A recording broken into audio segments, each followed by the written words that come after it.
fala assim: a prioridade que muitos atribuem à imagem como vínculo de comunicação não poderá de deixar de questionar as modalidades de transmissão de uma fé que se baseia na escuta da palavra de Deus e na leitura da Sagrada Escritura. Então, esse convite eu acho que o próprio, que a nossa arquidiocese, ou que o Papa, que todo mundo nos faz, é justamente isso. Não é deixar de ler a Bíblia, sabe? Eu acho que o fato não é de você ter o celular e ter aquela comunicação. Mas eu acho que através das nossas mídias, a gente pode sim transmitir, sei lá, o Evangelho do dia, né? Sei lá, é um santo do dia, a história de um santo. E outra coisa muito legal que ele fala é que nós, enquanto jovens, enquanto nós temos essa facilidade de comunicação, essa facilidade de leitura e até mesmo acesso à internet, por que nós também não defender a nossa igreja quando tem uma notícia falsa, né? Quando essas fake news, né? Existe isso também no nosso meio católico, né?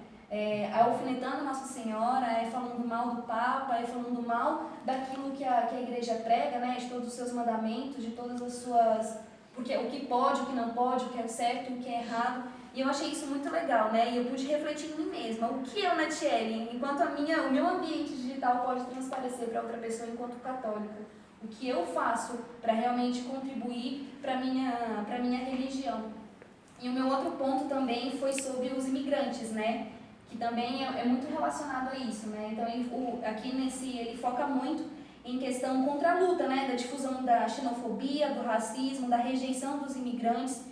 Então, uma coisa muito legal, né? Que acaba que esses imigrantes, a partir do momento que a gente acolhe eles, estão fazendo esse convite realmente dos próprios imigrantes estarem acrescentando a nossa comunidade, né? Seja pela ajuda espiritual, seja no aconselhamento, porque acaba que, né, é uma visão de fora, então acaba que essas pessoas mais rejeitadas são as pessoas que mais possam nos ajudar, né?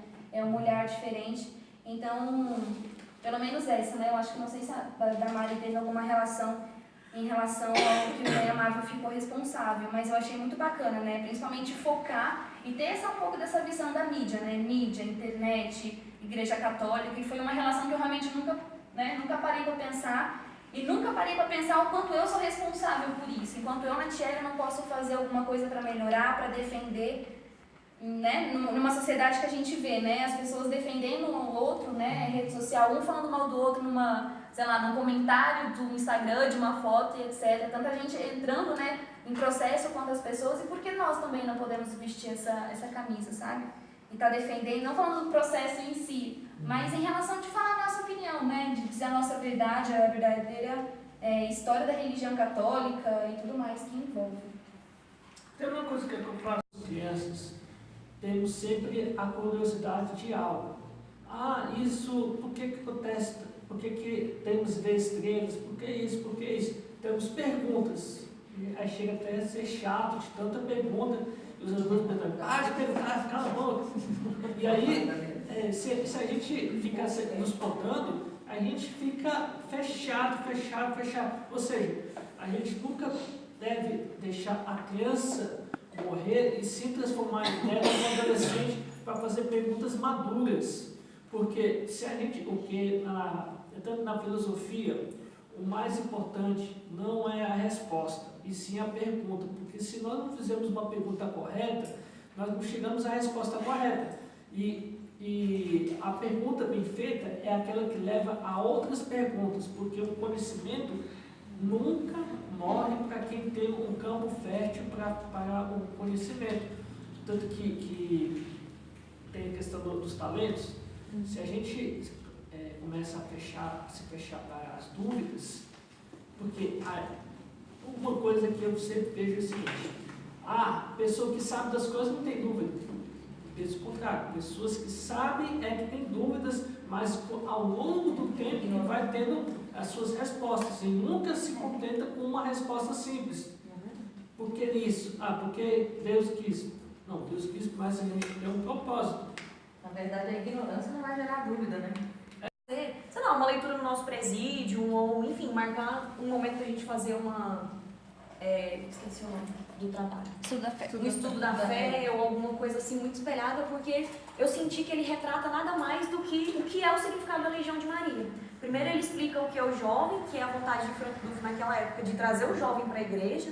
Depois ele começa no decorrer dizendo que, explicando ao jovem como talvez desenvolver a sua vida no futuro, como levar, que é o nosso final, que chega à sua escolha de você ou levar para uma vida matrimonial, ou levar para uma vida religiosa, ou continuar sendo leigo de acordo com a vontade de Deus. Então, enquanto a gente estava discutindo, eu falei para ele, isso tem tudo a ver com a Legião de Maria. Ele ensina desde o princípio lá, como é que a criancinha tem que ser criada, a nossa parte é com relação a essa questão da escola, né? E as escolas, como é que tem que ser tratado, mas antes da escola existe a base familiar, após a base familiar vem as escolas, depois vem o discernimento da pessoa, né? Ai meu Deus do céu, fugiu a palavra. A sua vocação como matrimônio, ou como leigo e leiga, ou como sacerdote. Mas enfim, o que me chamou bastante atenção foi essa questão desse sínodo estar muito encaixado nos quesitos da Legião de Maria. E eu acho que a gente tem como utilizá-lo de alguma maneira a trazer para a nossa legião e ainda assim alcançar os jovens, né? E a frase da primeira parte que me chamou muita atenção foi: todos os jovens, sem exceção, estão no coração de Deus e, consequentemente, também no coração da igreja. Eu acho que falta muito exatamente isso. A gente estava caminhando esses dias, eu ainda falei ontem. Aí falei pro Iago, só aqui a gente já viu 5 jovens, a gente podia fazer recrutamento aqui com essas pessoas, né? Porque a gente não sabe o que espera.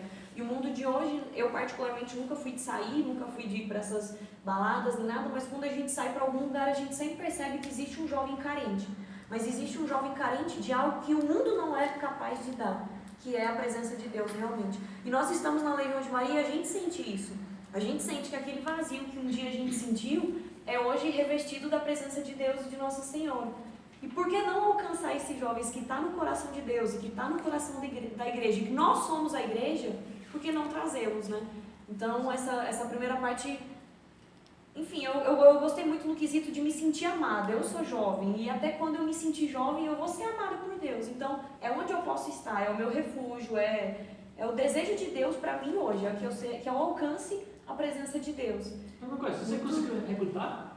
Não, recrutei, né? Não, é por isso porque você sabe uma coisa que você poderia ter feito? Se tivesse uns cartões... 60 a 80 anos, conseguem pensar nisso tudo, esmiuçar cada detalhe, porque na nossa parte ele se preocupa com a educação do jovem, tendo englobado o estudo de todas as ciências que não são necessárias, mais a ciência da fé, e ainda se preocupa com a parte dos educadores que precisam entender que eles não somente precisam passar para a criança, para o jovem, a ciência, mas também ser capaz de entender o que aquela criança precisa para poder adquirir corretamente aquele conhecimento.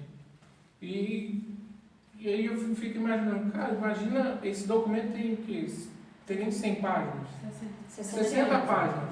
Imagina para ele enxugar, para chegar a 60 páginas, uma coisa que os senhores de 60, 90 anos estavam lá discutindo. Isso aqui.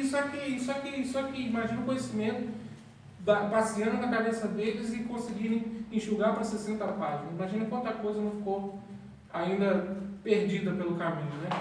Para ele conseguir esmiuçar dessa forma aqui. Mas para eles chegarem a esse documento,